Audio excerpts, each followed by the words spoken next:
Hello there. My name is Larry Sloan, and I am CEO of AIHA. And today we're going to cover an introduction to the new AIHA Heat Stress app.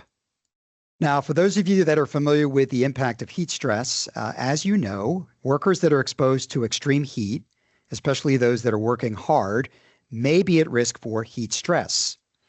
Heat stress is defined as those external conditions that then result in something called heat strain, which is the impact on the individual. And an individual's underlying health conditions can exacerbate or worsen the body's response to heat stress. There are many opportunities for workers to endure unusual heat stress. Of course, those that work in agriculture, in construction, service delivery workers, and others are at higher risk for incurring high heat stress. The concept of wet bulb globe temperature, or WBGT, is considered the gold standard in measuring heat stress. WBGT consists of 4 different determinants: the ambient air temperature, the relative humidity, the air velocity, and radiating heat. The WBGT index is considered the preferred environmental heat metric for measuring what's called heat-related illness, or HRI, in the workplace. CDC and ACGIH publications, amongst others, have indicated that WGBT is a more accurate way of measuring one worker's exposure to heat, and it's advocated as part of an occupational heat stress prevention program. This slide shows an example of a WBGT monitor, which consists of the 4 components that I mentioned earlier, and the equation at the bottom of the screen shows that it's a combination of the dry bulb or ambient temperature, the wet bulb temperature, and the globe temperature. Now, there is an existing app that's been in the marketplace for close to 10 years that was developed in conjunction between OSHA and NIOSH, and it's the OSHA NIOSH Heat Safety Tool. This particular app is based on the concept of the heat index, and that is different than the WBGT. The current tool is also not protective of workers who have a very heavy workload. As we all know from the Weather Service, the heat index is the feels-like temperature, which is the combination of the ambient air temperature and the relative humidity, but it does not include those other factors that go into the WBGT. Various studies have been conducted over the last several years that estimate WBGT using weather data from various applications that are available through the National Weather Service. There is also an existing OSHA outdoor WBGT calculator that is a useful way of determining the WBGT utilizing those input factors that I discussed on an earlier slide. As a result of this, AIHA's Heat Stress app came about as a proposal from our Thermal Stress Working Group, which is open to anybody, not just AIHA members.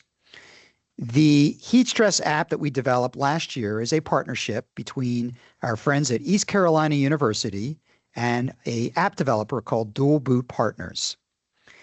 The concept of the AIHA Heat Stress app is based on WBGT. It is a reference tool. It does not carry any regulatory authority. It does reference the federal stated guidelines that are published by OSHA and CDC NIOSH, as well as more practical health guidance that is based on practices that have been deployed in the field. It is a completely free app that's compatible with both the Apple and Android platforms. Currently, version 1 of the app is available for outdoor workers only. We are in the process of developing a version 2 that will be released later in the spring of 2025 that will be designed for all workers, including indoor workers in non-acclimatized settings, as well as those workers that are working near a piece of radiating heat equipment, such as a boiler or an oven. The app does not include any annoying pop-up ads. It's available in 4 languages: English, Spanish, Portuguese, and French, and it can literally be used around the world. It calculates what we call the adjusted WBGT based on ambient weather conditions that are pulled from the National Weather Service in your particular region. It does not interface with any physiological monitors, and it does not collect any personal data from any monitors that might be affixed to the worker. It does include some quick reads on related topics, but it is not a replacement for the current OSHA NIOSH heat safety tool, which again is based on the heat index. It is a secondary separate tool. And finally, it is designed for both employers and their workers. So now let's get into the overview of how the app functions. Now we're going to demonstrate the AIHA Heat Stress app. So as you can see here, this is a broadcast of my phone. So I'm going to click on the app. I'm on an Apple device. When you open the app, you are greeted with a series of welcome screens. The first screen explains the background of the app, why it was developed, who developed it, and it explains that, again, the current version of the app is specifically for outdoor workers, with the perfunctory disclaimer statement that this is an informational purposes only tool and it is not a substitute for a medical device. We then click next, and there are some visuals that are going to display as you navigate through the introduction. The first decision point when you open the app is to select your language of choice. So we're going to select English. We then are asked to select our preferred temperature unit. We will select Fahrenheit. And then we're asked to select our relative workload. So for purposes of this demonstration, let's select heavy. And you will notice on this screen, there's an explanation of what the different levels of workload intensity consist of. So for example, if I am considered to be working heavy, I am using intense arm and body trunk movement. I might be carrying materials, shoveling soil, sawing, pushing and pulling heavy loads, etc. So I'm going to select heavy. This screen is optional, where you can select the days of the week and the hours of the day that you are working. And the reason for this is that if you want to be alerted when you are working in a high or extreme heat stress environment, you will be alerted during those days of the week and hours of the day. So for purposes of the demonstration, I'm going to select Monday through Friday. I'm going to select 6 a.m. to 3 p.m. And I'm going to hit continue. The app then prompts you to request permission to send you notifications, which I'm going to allow. And now this is where you're going to search for a location. Now, this video is being recorded in the beginning of January, so obviously it's very cold here in Falls Church, Virginia. But I'm going to search for a location that is considered to be warm. So let's look at a city, for example, like Bangkok. And you can see as I start typing in the search bar, Bangkok populates. Now, right now, this is showing a minimal heat stress. But for purposes of demonstrating the app, I'm going to walk through this slide, and then I'm going to indicate a higher heat stress environment and go through the exercise once again. So this is the layout of the heat stress app, in which you see at the top here the workload, which we've indicated is heavy, the type of work clothes, which we need to indicate. Are we wearing general work clothes, light coveralls, medium coveralls, etc.? Let's say for purposes of this demonstration that I am wearing heavy coveralls. And let's keep the cloud coverage to be sunny.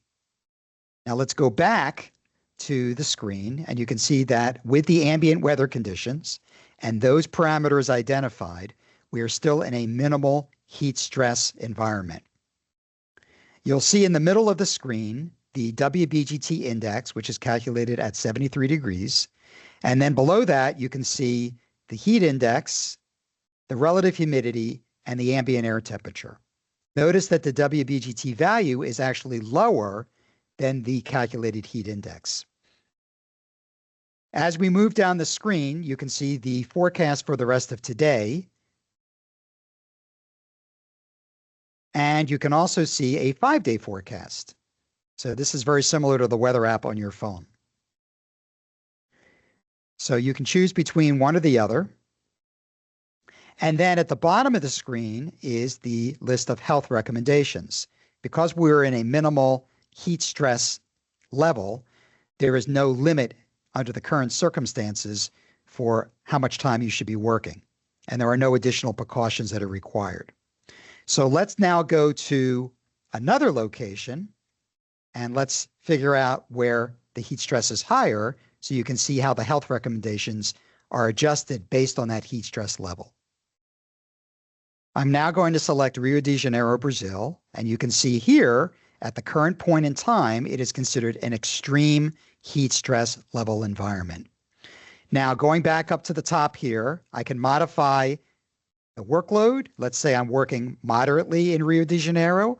Let's say that I'm wearing light coveralls, and let's say that it is mostly cloudy. Now you'll notice that the WBGT index drops from extreme to moderate.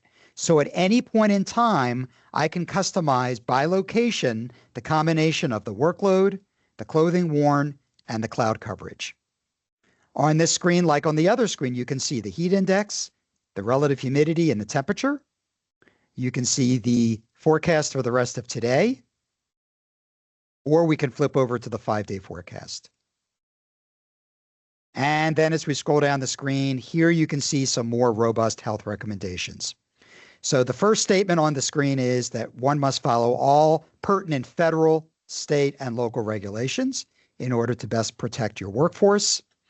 We then provide the standard federal OSHA and CDC guidance through the United States. And then, as you can see, there are other recommended tips at the bottom of the screen by clicking on that little caret. And these are considered other more practical strategies to keep your workers cool. And so since we are in the moderate heat stress category, these are the recommended tips for that particular category. As we go from moderate to high to extreme, the list of health recommendations changes. So that is the layout of the location screen. I can add as many locations as I would like. So if I want to go back and I want to add Rio to my list of locations, I'm going to add it. You'll notice on this screen that we have 4 locations that have been saved to the app. And this is convenient if you have a workforce that's spread across more than one facility. In this case, you'll notice this little red circle with an exclamation mark. That is a reminder to you to update the configuration for that particular location. That means that you should be updating the workload, the type of clothing worn, and the cloud coverage for that particular location. This allows you to customize the variables by location. And as we go back to the locations landing page, you will see that there is a unique customized approach for each of the locations. It's asking again on this screen with the red circle to update Mexico City, so I would do the same. And finally, if I would like to update Rio de Janeiro, I would do the same. So again, the beauty of the app is that it allows you to manage multiple locations, customized by type of workload, the degree of workload intensity, the type of clothing, and the cloud coverage that is unique to each of the locations. To access the AIHA Heat Stress app, take a picture of the QR code on this slide, and you'll be directed to a landing page where you will find links to both the Apple and Android platforms. Simply type in AIHA Heat Stress app in your smart device to download the app on the platform of your choice.